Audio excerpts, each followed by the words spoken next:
Assalamualaikum warahmatullahi wabarakatuh. Waalaikumsalam warahmatullahi wabarakatuh. Alhamdulillahirabbil alamin wal aqibatu lil muttaqin wala udwana illa 'alal zalimin.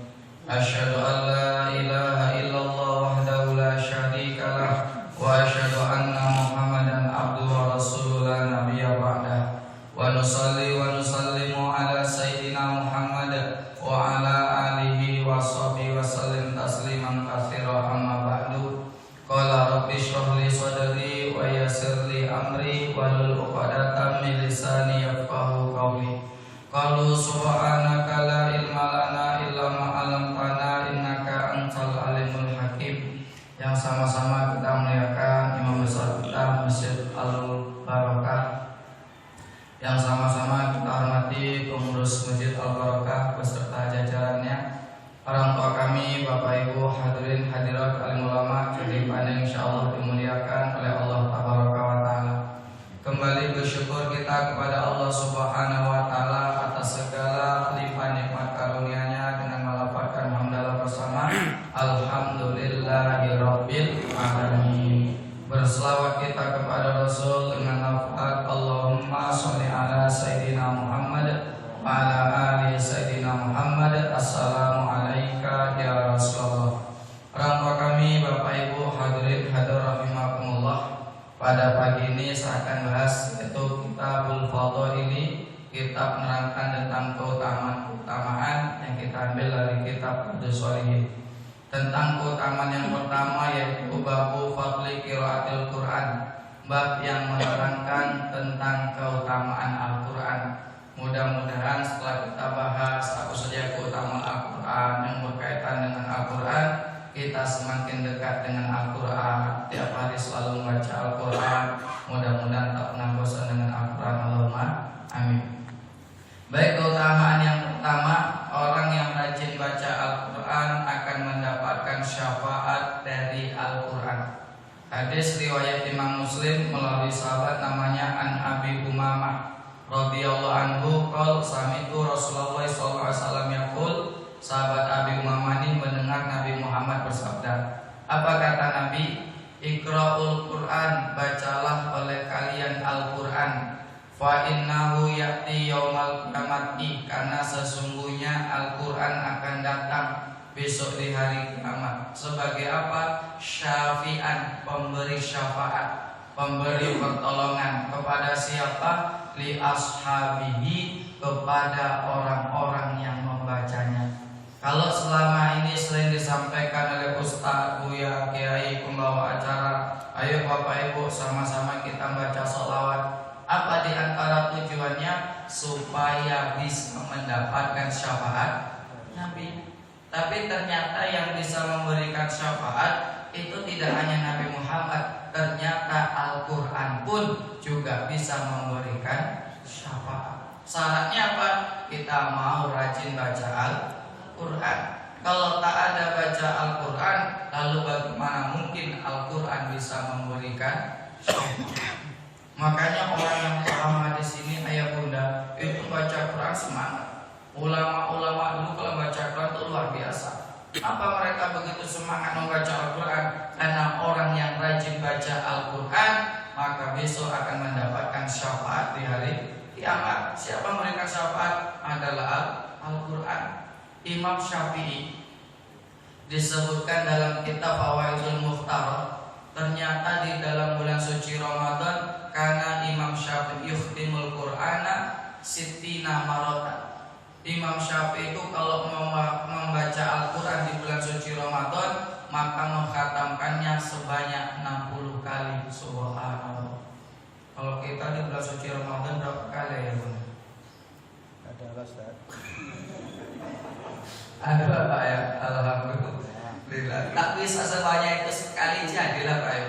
Jangan sampai bulan suci Ramadan tak mengkhatamkan Quran. Luar biasa Imam Syafi'i itu. Kalau di luar Ramadan berapa kali dia mengkhatamkan? Saya baca dalam kitab judulnya Manaqib Imam Syafi'i. Biografi Imam Syafi'i dikarang oleh Imam Fakhruddin Ar-Razi, pengarang tafsir Mafathul Ghaib, tafsir yang termasuk besar. Kalau di luar Ramadan beliau mengkhatamkan Quran sehari sekali. Kalau di luar dalam Ramadan sehari 2 kali. Tapi kalau di luar Ramadan sehari sekali. Kalau kita tak mampu sebanyak itu Pak Ibu, bisa sehari sekali tak mampu, kecuali baca Al-Ikhlas 3 kali, itu kuat ya. Tapi kalau baca Al-Fatihah sampai Anas tak mampu. Seminim-minim bisa setahun khatam 2 kali, atau semalas-malas sekali jadilah Pak Ibu. Yang penting tiap tahun ada khatam Al-Quran. Jangan sampai tak menghatamkan Al-Quran. Orang itu luar biasa. Imam Ahmad bin Hanbal itu kalau khatamkan Quran tak tanggung-tanggung. Kapan khatamkan Qurannya? Ketika dalam sholat tahajud. Subhanallah. Sholat tahajud menghatamkan Quran. Kita kuat nggak Pak Ibu? Oh tak kuat. Jangankan sampai khatam Quran. Sholat raweh pilih yang 23 atau 11? 11. Itu bacanya yang cepat atau yang lambat? Sama saya lagi alatnya. Ya Allah Nabi. Orang itu luar biasa Pak Ibu. Tapi Indonesia ada sholat raweh sampai khatamkan Quran ada Pak Ibu. Kemarin yang viral di Tomboro, di Tomboro itu Jawa Timur atau Jawa Tengah, pokok markas jamaah tabligh itu luar biasa.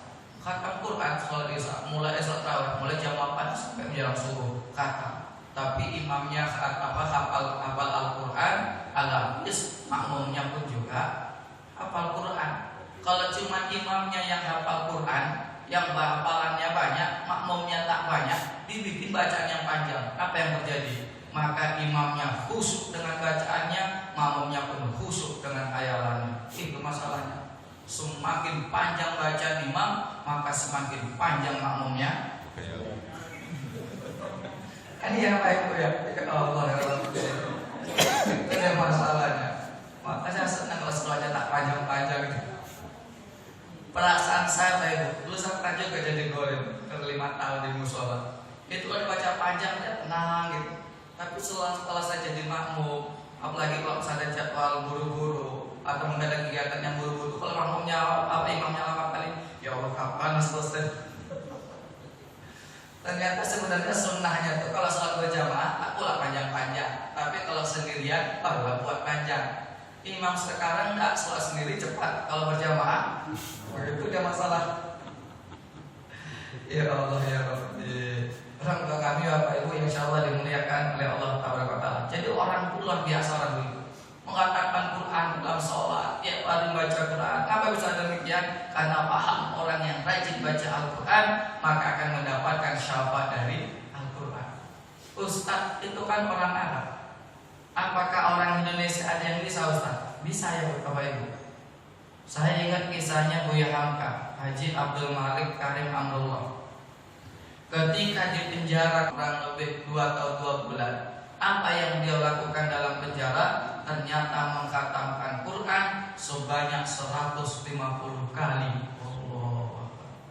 Baik, 2 tahun 2 bulan bisa mengkhatamkan Quran sebanyak 150 kali. Itu membaca programnya luar biasa. Awal karena nggak di penjara, akhirnya Allah alam besar. Ulama-ulama luar biasa terhadap Al-Quran. Hatinya lembut. Kalau saya baca kitab Askar Nawawi itu, apa ulama-ulama terdahulu itu bisa baca Quran sebenarnya itu karena hatinya itu sudah lembut. Akhirnya ketika baca Quran kurang, itu luar biasa. Selain itu apa? Mereka paham keutamanya. Orang yang rajin baca Quran maka mendapatkan syafaat dari Al-Quran. Orang sekarang kan enggak. Ketika itu tak mau dia baca Quran, nanti minta dibacakan Quran. Ketika itu tak mau sholat di masjid, mati minta disolatkan. Orang sekarang baik. Tapi ada nasihat yang sangat luar biasa dari Al-Mukarram Ustaz Yusuf Mansur. Apa kata beliau? Ketika ada orang 1 hari tak baca Quran, seminggu tak baca Quran, setahun bahkan bertahun-tahun tak baca Quran, apa yang paling ditakutkan? Yang paling ditakutkan adalah memang Al-Quran tersebut tak mau dibaca olehnya. Apa alasannya kata beliau? Karena banyak dosanya, karena banyak maksiat yang dilakukan. Maka ketika berat baca Al-Quran, apa solusinya? Banyak minta ampun, istighfar kepada Allah Subhanahu wa Ta'ala supaya dosa kita diampuni. Kemudian Al-Quran tersebut pun mau dibaca oleh kita, Bapak. Maka ketika betul-betul berat baca Al-Quran istighfar, banyak minta ampun kepada Allah Subhanahu wa taala. Saya tuh pas dengar nasihat ini kayak mau nangis. Oh, ternyata ketika berat baca Quran karena banyak maksiatnya, banyak dosa. Saya sengaja tidak di TV, sampai sekarang masih ingat, ya Allah Rabbi. Makanya ketika berat betul-betul banyak istighfar, minta ampun kepada Allah Subhanahu wa taala. Itu yang pertama. Orang yang rajin baca Al-Quran maka akan mendapatkan syafaat dari Al-Quran. Yang kedua, apa keutamaan lagi berkaitan dengan Quran? Maka orang yang belajar Al-Quran termasuk orang yang paling baik. Hadisnya riwayat Imam Bukhari melalui sahabat namanya Utsman bin Affan. Sahabat Utsman bin Affan ini selain sahabat Nabi, beliau juga menantu Nabi. Yang luar biasa dari sahabat Utsman ini, 2 putri Rasulullah itu dinikahi oleh sahabat Utsman. Makanya sahabat Utsman punya gelar Dzunurain. Apa artinya? Orang yang mempunyai 2 cahaya. Bahkan kata Nabi, ketika putrinya ini meninggal semua, itu kalau kata Nabi punya putri lagi yang bisa dinikahkan kepada Utsman, maka akan dinikahkan juga kepada sahabat Utsman. Begitulah istimewanya sahabat Utsman apa itu. Maka di antara sunnahnya, kalau bapak ibu punya anak gadis, nampak ada orang-orang yang soleh, rajin sholat berjamaah, akhlaknya bagus, silakan ditawarkan. Mana ini pak bapak punya anak gadis gini-gini, silakan ta'arufan. Nanti kalau cocok silakan menikah bagaimana, silakan. Anda merasa seperti itu supaya apa? Mendapatkan keturunan yang soleh, mendapatkan menantu yang soleh, luar biasa. Kemudian yang menarik lagi dari sahabat Utsman, ketika 2 putri Rasulullah itu meninggal, kemudian beliau menikah lagi sebanyak 6 kali, tapi tak sekaligus. Ada tak boleh poligami lebih dari 4 boleh. Dan setelah 4 ada meninggal lagi baru nikah. Yang jelas sahabat Utsman itu seumur hidup nikahnya sebanyak 8 kali. Yang bikin luar biasa lagi sampai sekarang masih ingat, ketika beliau umur 80 tahun menikah dapat gadis usianya 20 tahun. Berapa selisihnya? 60 tahun. Makanya Pak Ibu mohon maaf, kalau lihat berita ada kakek-kakek dapat gadis, itu biasa.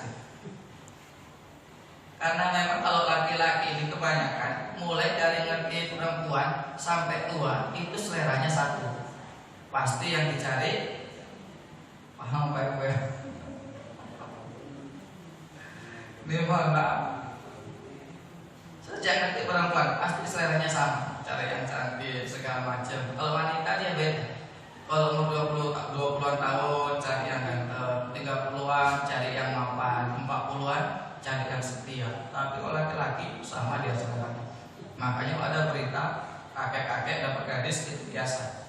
Yang tak biasa itu kalau ada anak bujang dapat nenek-nenek. Wah, itu tak masuk akal. Ya Pak Ibu ya, ada tak masuk akal. Tapi yang jelas sahabat Utsman, rata-rata sahabat itu banyak yang poligami apa ini. Jarang sahabat yang tak poligami. Makanya kalau Bapak Ibu pengen poligami, silahkan aja. Tapi jangan bilang-bilang sunnah. Apa poligami ikut sunnah? Jangan. Karena nanti takut tak sesuai dengan sunnah betul. Kalau ingin sunnah poligami, yang pertama Nabi Muhammad itu ketika menikah dengan Khadijah itu tak pernah poligami. Jadi tak ingin poligami, nunggu istri pertama yang meninggal. Yang kedua, kalau ikut sunnah itu maka cari yang tua. Nabi Muhammad menikah Saudah itu umurnya 66 tahun, anaknya 6. Ada bapak yang menikah sunnah kayak gitu? Iya saja. Orang sekarang sedikit-sedikit poligami sunnah cari yang muda. Yang nanti poligami jadi bilang sunnah. Nanti tak sesuai betul dengan sunnah yang. Jadi sahabat Utsman itu umur 80 tahun tidak dapat 20 tahun. Itu sahabat yang dijamin masuk surga. Orang yang sangat mempunyai keutamaan. Saya berani menghina sahabat Utsman. Ada. Tapi kemarin ketika ulama kita menikah, itu orang yang tak sunnah, dibully bisa-bisa di medsos. Nauzubillah min dzalik. Tak ngerti kisahnya sahabat Utsman. Lalu apa hadisnya? Qala Rasulullah SAW, Nabi bersabda. Ini hadis ini populer, sangat populer kali. Khairukum man ta'allamal Qur'an wa 'allamahu. Sebaik-baik kalian adalah man orang ta'allamal Quran, orang yang belajar Al-Quran, wa 'allamahu dan yang mengajarkannya. Di antara orang yang paling baik kata Nabi, orang yang belajar Al-Quran dan juga orang yang mengajarkan Al-Quran. Kalau bacaan kita bagus, makharijul hurufnya kita paham, fasohanya apalagi, tajwid sudah hafal, bacaan Nurul Quran kita juga paham, bacaan yang tak sesuai dengan tulisannya, contoh ada ismam, ada imala, ada tasril dan lain sebagainya, kita paham. Kemudian kita ajarkan kepada orang lain. Kemudian kita ajarkan kepada orang lain, maka kita termasuk orang yang paling baik Bapak Ibu. Tapi mohon maaf, kalau kita belum bisa membedakan makhrajul hurufnya, ha dengan ha tak bisa, dal dengan dot tak bisa dan lain sebagainya, tajwid belum hafal, Nurul Quran tak pernah dengar, kemudian kita mau belajar, maka kita juga termasuk orang yang paling baik. Siapa yang mengatakan tak tanggung-tanggung, yaitu Nabi Muhammad SAW. Makanya kalau punya anak yang belajar Al-Quran, punya keluarga yang mengajar Al-Quran, kita harus senang, harus bangga Pak Ibu. Apa sebabnya? Karena dia termasuk orang yang paling baik yang mengatakan Nabi Muhammad SAW. Saya ngajar ngaji itu sejak tinggal Pekanbaru 2009 sampai sekarang, tak saya tinggalkan.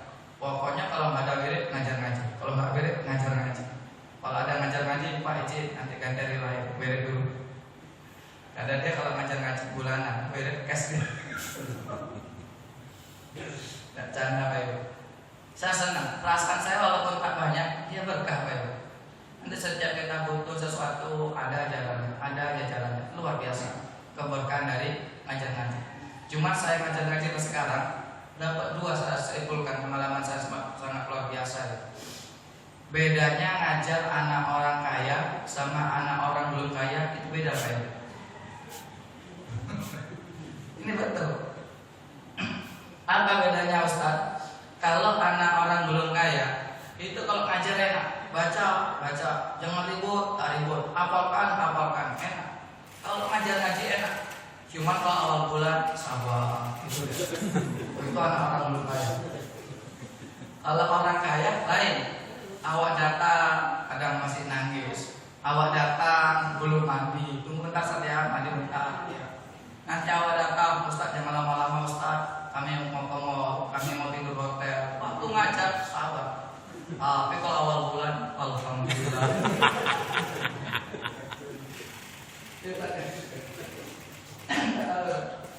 Kenapa heran? Kok bisa kayak gitu? Kalau kita semuanya kebanyakan. Jarang kalau orang kaya itu kalau ngajarnya ngurut-ngurut betul-betul jarang. Rata-rata dia yang ngatur. Bahkan kalau ceritanya teman-teman mau datang tuh, Ustaz kita main game dulu Ustaz ya, guru ngaji. La ilaha illallah. Waktu ngajar sahabat, kalau dia awal bulan. Ya Allah ya Rabbi, luar biasa. Tapi jelas mau belajar ngaji itu udah luar biasa. Maka termasuk orang yang paling baik. Siapa yang mengatakan Nabi Muhammad SAW luar biasa baik. Kalau di Pekanbaru untuk kajian ini luar biasa. Mulai dari qobliyah zuhur, ba'da asar, kemudian maghrib, habis subuh, itu banyak baik. Ngaji kitab ini, ngaji kitab itu banyak dikaji. Tapi yang kurang satu pada saya. Apa kurangnya? Belajar Al-Quran. Nah, itu kurang. Dan pengalaman saya kalau ngisi wirid ibu-ibu itu kalau belajar tafsir, saya suka baca juz amat dari Al-Fatihah, Anas, Al-Falaq. Itu kalau saya bacakan, kemudian tirukan, nanti suruh nyoba satu-satu. Nah itu masalah. Apa masalahnya Ustaz? Kalau disuruh nyoba, maka hari ini dia nyoba, besok tak datang lagi. Itu masalahnya. Kan dia ngapa tak datang lagi? Tahu dia kekurangannya. Mohon maaf. Isin ya. Tapi karena saya ngerti kayak gitu, akhirnya disuruh belajar, tak mau saya suruh nyoba satu-satu. Pokoknya saya bacakan, tirukan, kira-kira orang kali salahnya, salah, baru terangkan. Karena suruh nyoba, tak datang lagi. Waduh, ketika kita belajar Quran, maka termasuk orang yang paling baik. Kalau kita malu sama-sama kayak ini Pak Ibu, buat kelompok sendiri, 5 orang, 6 orang, datangkan ustaznya, imam kita datang ustaz, ajarkan ustaz, ini luar biasa. Kalau di Pekanbaru tak ada alasan untuk kita tak bisa baca Quran, tak bagus baca Quran kita. Apa sebabnya? Di Pekanbaru udah banyak ustadznya Pak Ibu. Kalau di kampung itu malah susah sekarang. Apa sebabnya? Ustadz di kampung pindah dia ke kota. Biasanya. Kalau dulu cari guru ngaji itu ke kampung Pak, banyak yang bagus-bagus. Sekarang di kampung tuh pindah ke kota. Allah Akbar. Jadi kalau pulang kampung tuh Allah alam besok ada ya seadanya aja. Apa yang bisa ngajar kalian aja. Ya Allah Rabbi. Maka itu kan tak ada alasan. Mau acara ngaji itu enak. Malu kita datang ke masjid, ustadznya suruh datang ke rumah. Pasti datang. Tak mungkin tak datang. Kecuali tak jelas dia. Tapi kadang-kadang Pak Ibu mohon maaf, kalau ngajar ngaji itu ada yang orang pengertian, ada yang tak pengertian. Kalau yang tak pengertian itu harus betul-betul disebutkan. Saya tak pernah nyebutkan Ustaz berapa kalau dia tak pernah sebutkan, terserah Ibu aja. Tapi pernah saya kayak gitu, betul sabar betul. Ngajar istrinya wakil wali kota, harus saya sebutkan jaga kode etik. Ketika saya sampai rumahnya, berarti misalkan ngajarin Bu, insyaallah bisa Bu. Bakri ini sekali pertemuan berapa? Terserah Ibu aja lah. Oh iyalah sekali pertemuan 40 ribu Bakri ya, siap Bu. Nah Bakri gajiannya mau sekali pertemuan atau nunggu 10 kali, terserah Ibu aja lah. Ya udah 10 kali pertemuan ya, siap. Oh udah seneng saya tuh. Sekali pertemuan 40 ribu, kemudian buat 10 kali 400 ribu. Saya pikir tiap bulan bisa gajian. Masalahnya nunggu 10 kali itu bisa 3 bulan 4 bulan itu masalah. Orang sibuk apa itu? Kapan dia di rumah? Kalau dia telepon Bapak di mana? Di musola kok. Nanti datang ya, dia siap nanti. Kalau ngaji betul-betul orang bisnis tuh dipakai betul loh bisnisnya. Bawa 40 ribu pertemuan setiap ngaji 1 jam. Bayangkan Pak Ibu. Jadi kalau orang ngaji tak lancar baca Quran itu 1 juz 1 jam. Akhirnya saya nyimak tak pula, saya nyimak betul-betul. Kalau 1 juz mak betul-betul bisa 3 jam 4 jam. Akhirnya Pak baca salah betul lah rokatnya, adalah nggak salah urut ini nggak salah betul dan salah silakan 1 jam selesai. Tapi 10 kali pertemuan baru gajian 400 ribu. Salah kecolongan. Enggak, saya masih kuliah kayak gitu Pak Ibu. Bukan tak bisa saya ceramah ini akhir-akhir ini aja mulai belajar ya Allah Rabbi. Ini mohon maaf. Jadi ada yang betul disebutkan, ada yang tak perlu. Kalau orang yang tak perlu sebutkan yang kita sendiri berapa dikasih terima alhamdulillah. Tapi yang saya ingat kalau kita terlalu berhitungan nanti Allah berhitung dengan kita. Tapi kalau kita tak berhitungan dari situ kurang, Allah cukupkan dari yang lain. Mudah-mudahan berkah. Dan kami itu insya Allah dimuliakan oleh Allah Taala. Jadi yang jelas orang yang belajar Quran maka termasuk orang yang paling baik. Bapak Ibu yang punya anak belum bisa baca Quran, silakan jangan sampai tak bisa baca Quran. Yang sekarang jadi masalah itu ketika anak-anak sebagian besar di Pekanbaru itu masuk MDA. Kalau masuk MDA setelah kelas 4 dia khatam, dia wisuda. Dia pikir bacaannya sudah bagus, padahal bacaannya belum bagus. Akhirnya tak mau belajar Quran lagi. Dan sekarang fenomena yang sangat luar biasa. Kalau dulu saya perhatikan orang wisuda itu cuma S1, S2 wisuda. Sekarang enggak. Pokok sedikit wisuda, TK wisuda, MDA wisuda, SD wisuda. Pokoknya sampai kuliah berapa kali wisuda coba. Allah. Jauh aja Iya saja. Sedikit wisuda, sedikit sudah. Allah a'lam bishawab. Dan kita lanjut hadis keutamaan yang ketiga. Apa keutamaan yang ketiga ini? Bahwasanya orang yang mahir Quran, orang yang pandai Al-Quran, maka bersama dengan para malaikat yang mulia.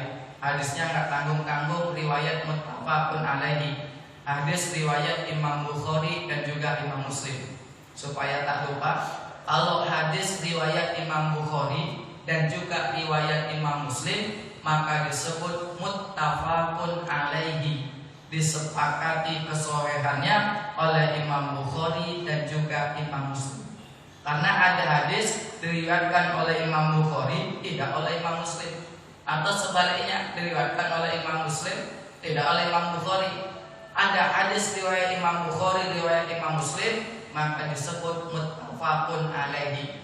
Di antara kitab yang mengumpulkan hadis-hadis riwayat Imam Bukhari dan riwayat Imam Muslim itu nama kitabnya Lu'lu' wal Marjan. lu'lu', mutiara, marjan itu intan segala macam. Disuruh marjan itu artinya bagus ya. Cuma keluarnya pas Ramadan. Itu khusus kita yang mengeluarkan hadis riwayat Imam Bukhari dan juga Imam Muslim. Kemudian hadis ini melalui ibunda an Aisyah radhiyallahu anha qala Rasulullah sallallahu alaihi wasallam, Nabi bersabda, "Allazi yaqra'ul Qur'an," adapun orang yang membaca Al-Qur'an, wa huwa mahirun bihi, dan dia mahir terhadap Al-Qur'an. Apa artinya mahir? Pandai ya Pak Ibu. Jadi mahir itu bahasa Arab, cuma sudah menjadi bahasa Indonesia. Banyak kali bahasa Arab itu yang sudah menjadi bahasa Indonesia. Maka sangat lucu kalau ada orang mengatakan kalau mau jadi orang Arab jangan tinggal di Indonesia, silakan tinggal di Arab. Nah, itu salah. Apa sebabnya? Sebagian besar kosakata kita itu diambil dari bahasa Arab. Contoh, kalau mau pemilihan pemimpin, cari pemimpin yang adil. Adil itu bahasa apa? Bahasa Arab. Bahasa Indonesianya tak ada. Bahasa Jawanya pun juga nggak ada. Apa itu adil? Adil ya adil. Diambil dari bahasa Arab. Banyak musibah di mana-mana. Musibah itu bahasa Arab.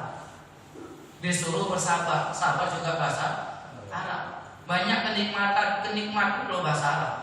Disuruh bersyukur, syukur juga bahasa Arab. Maka sangat lucu kalau orang yang benci dengan orang Arab. Kan ada Bapak Ibu, kalau mau jadi orang Arab jangan tinggal di Indonesia, silakan tinggal di Arab. Paham Bapak Ibu ya? Nanti mau ada emosi juga. Dia tak ngerti keutamaan bahasa Arab. Apa kata Nabi? Uhibbu al-araba, cintalah kalian terhadap bahasa Arab. Cintalah kalian terhadap orang Arab. Li salasin, karena 3 perkara. Apa yang pertama? Li anni arabiyun, karena Nabi itu orang Arab. Walughatul al-Qur'ani arabiyun, bahasa Al-Qur'an juga menggunakan bahasa Arab. Wa kalamu ahlil jannati arabiyun, kemudian bahasa ahli surga juga menggunakan bahasa Arab. Kalau masuk surga tak bisa bahasa Arab bagaimana Pak Ibu? Insya Allah nanti lama di surga bisa dia bahasa Arab. Sama bukan orang Jawa, lama dia tinggal di Jawa, lama-lama bisa Jawa. Ya, bukan orang Jawa, tinggal di Padang, lama-lama bisa bahasa Padang. Tapi tak usah khawatir kali, itu tadi sebabnya. Apa sebabnya? Karena begitu banyak bahasa Arab yang sudah menjadi bahasa Indonesia. Daerah itu bahasa Arab. Daerah itu wilayah bahasa Arab. Wali kekasih Allah, tapi sama kata-katanya. Apalagi Rois ketua, bahasa Arab juga. Jadi banyak kali bahasa Arab yang sudah menjadi bahasa Indonesia. Makanya sekali katakan kalau mau jadi orang Arab silakan tinggal di Arab, itu salah betul. Jadi orang Jawa suruh tinggal di Jawa. Orang Sumatera aslinya orang apa? Melayu. Yang bukan Melayu, susah tinggal di mana. Orang tua kami Bapak Ibu insya Allah dimuliakan oleh Allah Taala. Orang yang membaca Al-Quran dan dia mahir, pandai baca Al-Qurannya, mulai dari tajwidnya, fasohanya, makhrajul hurufnya, belum Qurannya, pandai dia. Apa balasannya? Ma'as-safaratil kirami bararah, maka dia bersama dengan para malaikat yang mulia. Subhanallah. Ini yang betul Pak Ibu. Jadi orang yang mahir Al-Quran maka besok bersama dengan para malaikat yang mulia. Karena kemarin ada yang viral, tapi salah dia. Apa katanya? Kalau mau lihat calon teroris itu gampang. Apa tandanya? Mukanya good looking, bacaan Qurannya lumayan bagus, suaranya bagus, hafalannya lumayan. Itu kata calon teroris. Nah, itu salah Pak. Paham Bapak Ibu ya? Salah. Yang betul apa? Orang yang mahir Al-Quran maka dia bersama dengan para malaikat yang mulia. Siapa yang mengatakan? Nabi Muhammad SAW. Kalau Nabi yang mengatakan itu betul Pak Ibu. Kata Nabi tak pernah berdusta, tak pernah Nabi berbohong. Makanya Nabi punya gelar Al-Amin. Apa artinya? Orang yang terpercaya, memang betul-betul tak pernah berdusta. Orang itu kalau tak pernah berdusta maka banyak orang yang percaya. Tapi kalau orang selalu berdusta maka tak ada orang yang percaya. Suatu saat dia mengatakan kebenaran pun orang tetap nggak percaya. Gara-gara apa? Selalu berbohong. Tapi Nabi Muhammad tak pernah berdusta. Makanya orang kafir itu percaya kepada Nabi. Apa sebabnya? Nabi itu al-amin, tak pernah berbohong. Orang itu selalu jujur. Suatu saat mengatakan yang mustahil pun, maka orang tetap akan percaya. Ada sebuah kisah asbabun nuzulnya surat Al-Ahqaf. Suatu ketika Nabi memanggil para sahabatnya dan kabilah-kabilahnya. Setelah sudah berkumpul, kemudian orang kafir juga berkumpul. Apa kata Nabi? Ara'aitakum, bagaimana pendapat kalian? Anna khailan takhruju bi hadzal saqal jabal, kalau ada kuda keluar dari balik gunung. Ketika Nabi mengatakan yang mustahil, tak masuk akal, bagaimana mungkin kuda bisa keluar dari gunung? Akhirnya apa kata mereka? Ya Rasulullah, kami tak pernah melihat engkau berdusta. Subhanallah. Ketika selalu berkata jujur, suatu saat berkata yang mustahil pun orang tetap percaya. Dan Nabi mengatakan orang yang mahir Al-Quran maka bersama dengan para malaikat yang mulia. Kemudian wallazi yaqra'ul Quran, adapun orang yang membaca Al-Quran wa yaqta fihi, dia bacanya tak lancar, terbata-bata, wa huwa alaihi syaqun, dia bacanya kesulitan. Apa balasannya? Lahu ajroni, maka dia mendapatkan 2 pahala. Subhanallah. Jadi orang yang ngaji lancar dengan orang yang tidak lancar, maka pahalanya lebih banyak orang yang tidak lancar. Atau apa itu? Kenapa gitu Ustaz? Karena kalau orang tak lancar, ngajinya diulang-ulang. Tapi kalau lancar cukup sekali. Contoh kalau ngajinya lancar. Bismillahirrahmanirrahim. Inna a'tainakal kautsar fasholli li rabbika wanhar inna syani'aka wal abtar. Sekali lancar ya. Sekali baca kali 10 satu hurufnya. Berapa huruf di Al-Kautsar? Itulah balasannya. Tapi kalau orang tak lancar, Bismillahirrahmanirrahim. Inna a'tainakal kautsar. Tak lancar ini, ulang lagi lah. Inna a'tainakal kautsar. Itu semakin banyak diulang, maka semakin banyak pahala Pak Ibu. Cuman yang jadi masalah, janganlah seumur hidup ngajinya diulang-ulang. Itu masalahnya. Kan ya Pak Haji ya, seumur hidup telah mengulang perkara. Tapi saya pernah ngajar ngaji, bapak-bapak 50 tahun. Itu saya ngurus dada betul Pak Ibu. Pas saya datang, Assalamualaikum, salam, kita masuk Ustaz, masuk. Ketika saya datang, ya Pak saya mulai baca Quran. Maaf Ustaz, saya belum bisa Quran. Jadi dari Qur'an aja Ustaz, terus saya buka Qur'an 6. Belum bisa Ustaz, urun Qur'an 5 tak bisa, 4 tak bisa, 3 tak bisa, 2 belum bisa, turun di Qur'an 1. Ini ke saya. 50 tahun Qur'an 1 pun tak bisa. Akhirnya karena dia belum bisa juga, saya suruh baca Al-Fatihah. Apa yang terjadi? Ternyata Al-Fatihah pun gak hafal. Oh. Kalau Al-Fatihah gak hafal, sholatnya gimana Pak? Kecuali pindah mazhab. Mazhab Syafi'i harus baca Al-Fatihah ya. Kalau yang lain Imam Hanafi yang penting ada baca 7 huruf boleh. Tapi Imam Syafi'i baik berjamaah ataupun sendirian tetap baca Al-Fatihah. Kalau nggak gitu solusinya jadi makmum masbuk terus. Supaya baca tanggung imam. Tapi kan cuma 1 rakaat masbuknya. Saya juga harus baca. Tapi terjadi apa itu? Ada umur 50 tahun tak bisa baca Quran. Dan saya yakin jamaah itu kalau baca Yasin sama-sama itu bagus. Tapi kalau suruh nyoba sendirian baru dia ketawa. Kalau baca sama-sama hafal dia. Kalau suruh baca sendirian hilang hafalnya. Enak apa sama-sama. Kalau sendirian wallah besok. Tapi jelas tak usah putus asa. Karena orang yang tak lancar baca Quran pahalanya banyak. 1 pahala bacanya, yang kedua pahala kesulitannya. Makanya ada kaidah al-ajru bi qadri ta'ab. Pahala itu sesuai dengan kesusahannya. Semakin susah dia beramal ibadah, maka semakin besar pahalanya. Semakin jauh dia angkat kaki ke masjidnya, maka semakin banyak pahalanya. Orang tua yang sudah pakai kacamata rajin baca Quran itu subhanallah pahalanya banyak. Baca 5 menit usap kacamata, pakai lagi. Baca 5 menit punggungnya sakit, luruskan dulu. Udah hilang sakitnya, baca lagi, nanti ada aja. Malu dapat kerusian, tapi tetap dia baca Quran, maka pahalanya banyak. Apa sebabnya? Ada kesulitan di dalam membaca Al-Quran. Ketika orang semakin banyak, semakin susah payah beramal ibadah, maka semakin besar pahalanya. Orang yang baca Quran tak lancar pun ternyata pahalanya juga besar.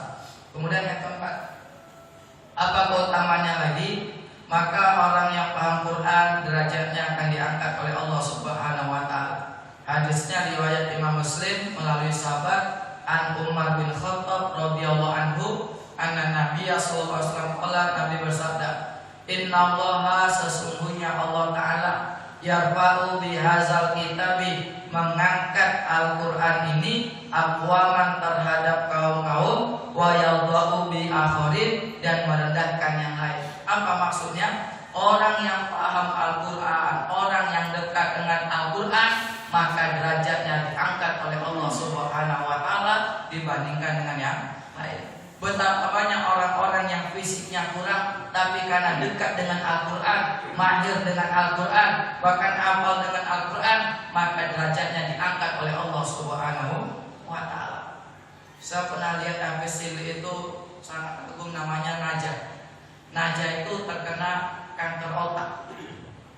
Jadi dia kalau mau minum ini tak bisa dia minum, harus diminum, makan tak bisa, harus disuapkan. Karena antara otak dengan tangan ini untuk membuat ini tak bisa deh. Dengan keterbatasan demikian, ternyata apa yang terjadi? Beliau hafal Al-Quran. Tak cuma hafal halamannya, hafal ayatnya pun juga hafal. Subhanallah. Karena dekat dengan Al-Quran, mahir dengan Al-Quran, Allah muliakan. Apa buktinya? Sekelas kamu karam Ustaz Somad, Syahli Jabir, kalau salaman cium tangannya. Subhanallah. Dalam apa? Dalam rangka memuliakan ahli Quran. Luar biasa. Orang bisa jadi imam. Ini mulia nggak Pak Ibu? Oh mulia. Tak sembarangan orang bisa jadi imam. Saudara pernah di sebuah masjid, apa katanya jamaah? Ngapalah imam harus dibayar? Apa susah jadi imam? Sama-sama sholat. Tapi suatu saat imamnya tak datang, karena sering dia komplain, disuruh dia baca jadi imam. Apa yang terjadi? Sholat asar 4 rakaat, dia bikin 5 rakaat. Kan? Ya Allah, ya Rabbi. Ini mohon maaf, boleh jadi imam itu susah, jaga hafalannya susah. Jadi salah satu keutamaan imam itu hafalannya banyak. Karena tiap harinya dibuka Quran. Saya mau sholat baca dulu, mau sholat baca dulu. Nambah terus hafalannya. Kalau ustaz lain, apa yang dihafal? Dalil. Wah, baca kitab. Maka teman-teman saya tinggal di masjid, apa salah satunya apa? Untuk jaga hafalan. Kalau saya tak tinggal di masjid, tak mau sholat tak jadi imam, hilang hafalan saya. Tapi jelas mulia jadi imam. Tak semua orang bisa jadi imam. Jadi, tapi ternyata Pak Ibu, jadi imam itu yang paling berat bukan imam sholat ini. Ketika zamannya yang paling berat itu ketika jadi imam, makmumnya mertua. Wah itu berat ya. Ini apa Ibu ya? Itu berat. Perasaan saya dulu sudah sering jadi imam. Agak sore saya malam 4 tahun ngisi di TPRI juga sering belajar Quran Murotal, cari kok sering saya ngisi. Baru nikah, sekolah di rumah, belakang mertua, lebih juga. Makanya kalau orang dulu Pak Ibu kalau cari menantu atau tasomat itu bagaimana? Maghrib suruh datang, dia pura-pura batuk calon mertua. Suruh azan, suruh jadi imam. Apa tujuannya? Supaya ngerti bacaan Qurannya. Bisa tak dia jadi imam minimal di lingkup keluarganya.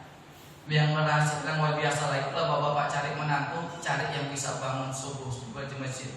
Apa rahasianya? Kalau dia tak bisa bangun sholat subuh di masjid, lalu bagaimana mungkin bisa bangun keluarga? Wah, ada yang tanya. Maka cari yang rajin sholat subuh berjamaah. Nah, ada ustadz yang masih muda, ustadznya tuh cari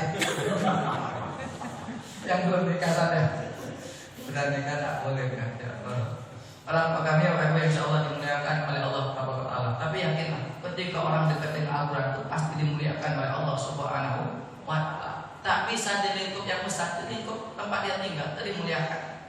Ada acara iska, acara sosial, kematian, atau mungkin ada acara wirid rutin yasina. Itu siapa disuruh jadi imam? Kalau di kota alhamdulillah itu tak sembarangan. Cari yang bagus. Kalau tak ada tempat studi yang bagus, cari yang lain juga. Kenapa? Orang yang dekat dengan Quran ini maka akan dimuliakan oleh Allah Subhanahu wa Ta'ala. Kalau nggak percaya, buktikannya itu. Perhatikan betul-betul. Pokoknya dimuliakan itu rata-rata yang dekat dengan Al-Quran. Dan kemudian yang kelima, yang terakhir aja Pak Ibu.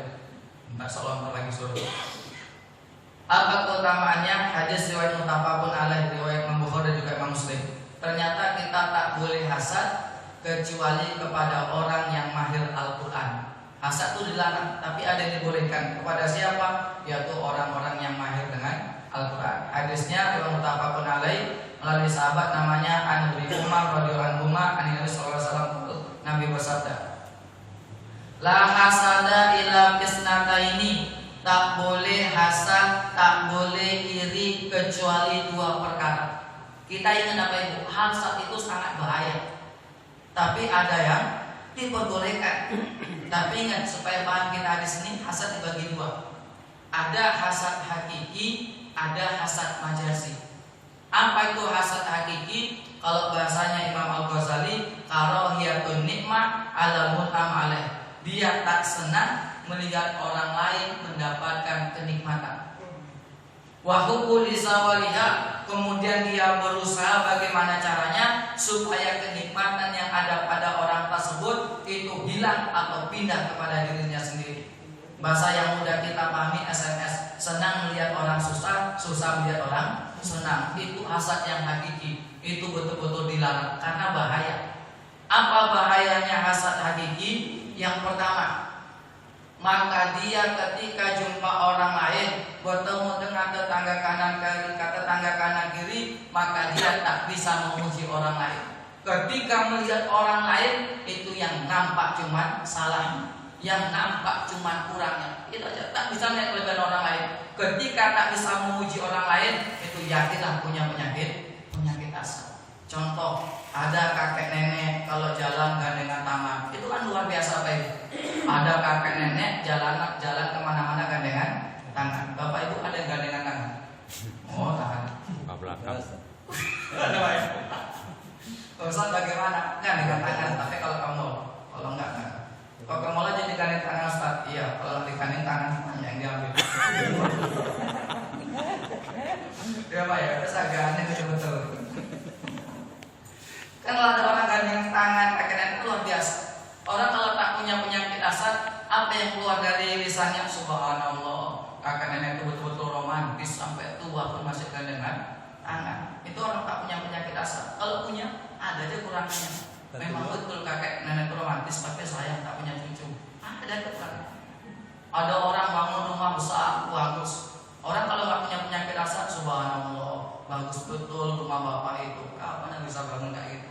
Kapan awak bisa numpang tidur situ?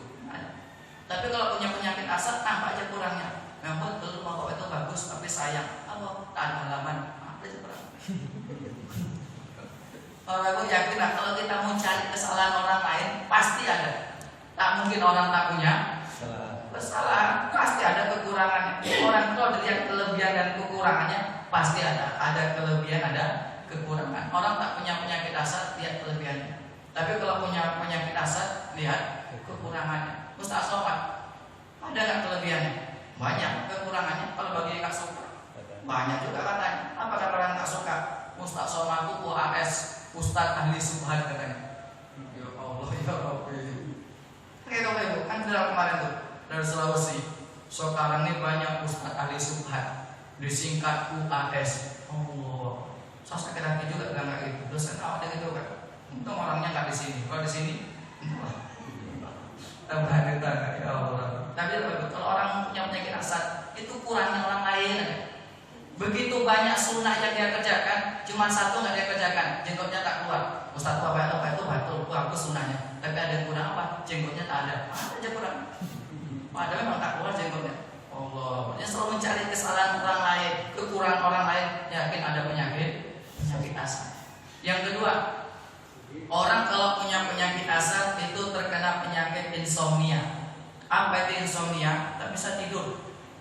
Bagaimana mungkin bisa tidur? Baru mau tidur ingat tetangga beli motor, tak bisa tidur. Baru mau tidur ingat tetangga beli rumah baru, tak bisa tidur. Yang paling parah baru mau tidur ingat istri tetangga. Waduh bayang. Ya bayang. Bisa tanggung yang ketiga. Itu orang punya penyakit asap tak bisa tidur. Tapi kalau nggak punya penyakit asap, mudah dia tidur apa itu? Ustaz ceramah tidur. Wah, ada dia tak punya penyakit.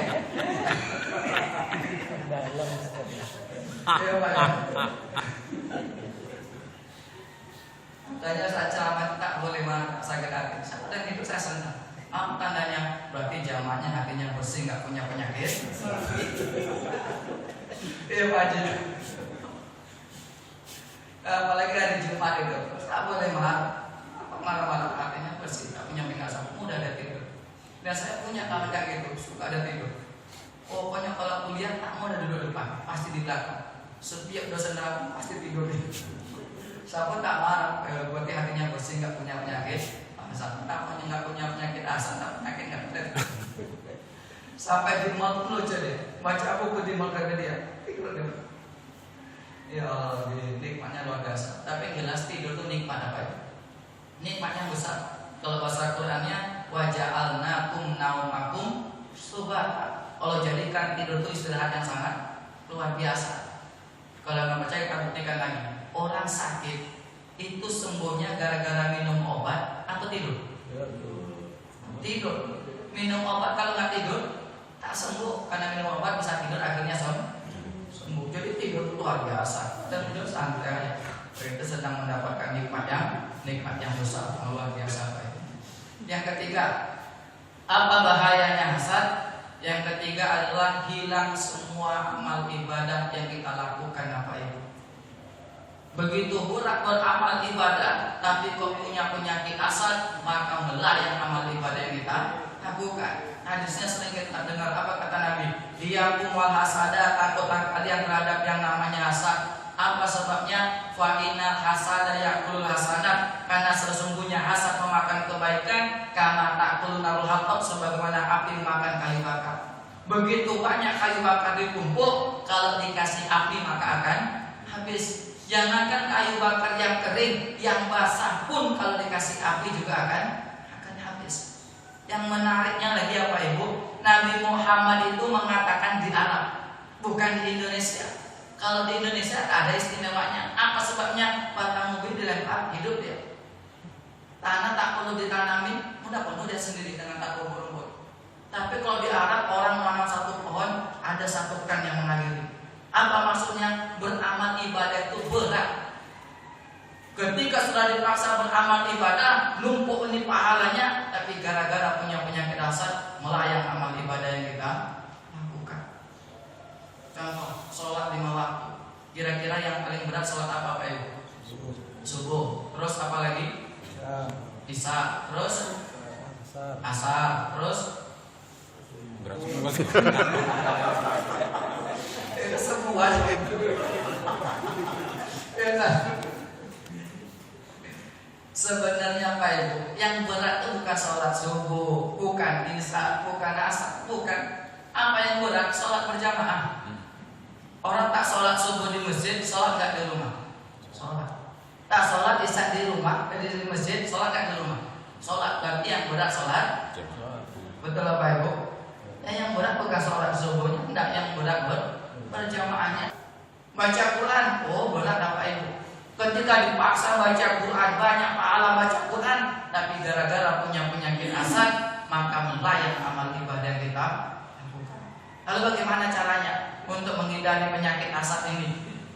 Kalau kata Gus Baha, Kiai Haji Wadid Nur Salim, untuk menghilangkan penyakit hasad, ngerti kita hasadnya hilang atau enggak?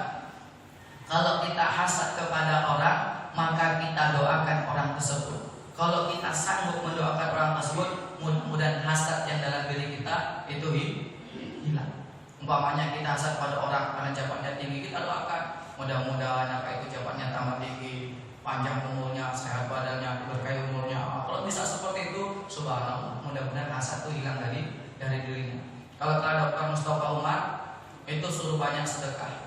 Mudah-mudahan hasad itu tidak sampai menghapus pahala ibadah yang kita lakukan. Nah, Itu hasad yang dilarang, hasad hakiki, karena begitu bahaya. Yang kedua, hasad yang diperbolehkan dalam hadis ini yaitu hasad yang majasi. Kalau orang lain bisa, kenapa kita tak bisa? Kalau dalam bahasa Lamunder bahasanya itu ghibthah, tapi yang bersama dengan hasad majasi. Yang dibolehkan cuma 2 perkara. Apa itu? Yang pertama, rajulun atallahul Qur'ana, orang yang diberi kemahiran terhadap Al-Quran, fahuwa yaqumu bi ana laila wa nahar, kemudian orang tersebut baca Qur'annya baik siang maupun malam. Ini luar biasa. Kalau ada orang yang mahir terhadap Al-Quran, pandai baca Al-Quran, kemudian dia amalkan, dia baca baik pagi, sore, siang maupun malam. Kalau ada orang yang demikian, maka kita harus iri ya Pak Ibu. Makanya kalau selain 2 ini tak boleh. Ada istri orang cantik, kita enggak, itu tak boleh iri. Kalau pengen cantik, tinggal dikasih modal, insya Allah jadi cantik. Karena kan luar biasa, apa yang tak bisa jadi cantik? Yang pesek jadi mancung, yang hitam jadi putih, ya tinggal dikasih modal. Jadi yang boleh kedua, yang pertama orang yang mahir Quran, supaya apa? Kita mendapatkan keutamaan sebagaimana yang dimiliki orang yang mahir kepada Al-Quran. Tadi mendapatkan syafaat, termasuk orang yang paling baik bersama para malaikat yang mulia, derajatnya diangkat oleh Allah Subhanahu wa Ta'ala. Kemudian yang kedua, kepada siapa kita iri? Wa rajulun atahullahu malan, yaitu orang yang diberi harta kekayaan oleh Allah Subhanahu wa Ta'ala. Bahwa yunfiqu ana laili wan nahar, kemudian dia mau menginfakkan hartanya baik siang maupun malam. Ada orang kaya yang rajin berinfak, rajin bersedekah, maka kita harus iri kepada orang tersebut. Supaya apa? Kita semangat juga untuk berinfak, untuk bersedekah, supaya banyak mendapatkan keutamaan sebagaimana Allah berikan kepada orang yang rajin berinfak. Apa di antara keutamaan berinfak? Kata Nabi, mana koso malun sodaqoh bal yasdad. Tidak akan berkurang harta yang kita sedekahkan, tapi akan bertambah. Setiap pagi ada 2 malaikat yang selalu berdoa kepada Allah. Apa doanya? Allahumma ati mumsikan talapa. Ya Allah, berilah ganti orang-orang yang paginya mau sedekah, dan ya Allah berilah kerusakan orang-orang paginya yang tidak mau sedekah. Ini luar biasa, banyak utamanya. Harta yang sekarang akan pernah berkurang, tapi akan bertambah. Setiap pagi mendapatkan doa malaikat. Ini luar biasa. Yang bersedekah didoakan mendapatkan ganti, yang tidak bersedekah didoakan mendapatkan kerusakan. Ini luar biasa. Maka sekarang banyak perusahaan-perusahaan yang amalkan ini apa itu? Tiap hari sedekah. Kemarin saya ngisi di Store di Rumbai. Itu ada tulisannya, karyawannya diwajibkan setiap hari sedekah 2.000. Itu luar biasa. Dalam rangka apa? Ngamalkan hadis, setiap pagi sedekah mendapatkan doa malaikat. 2.000. Sekarang sudah dimulai seminggu sekali dibuat kajian setengah jam. Alhamdulillah, di bukan waktu kajian udah banyak. Jadi untuk menjadikan kita paham kepada agama itu lebih mudah. Ini luar biasa. Kemudian apa keutamaan lagi orang yang sedekah? Maka sekali sedekah Allah balas 10 kali lipat, bahkan sampai 700 kali lipat, bahkan tak terhingga.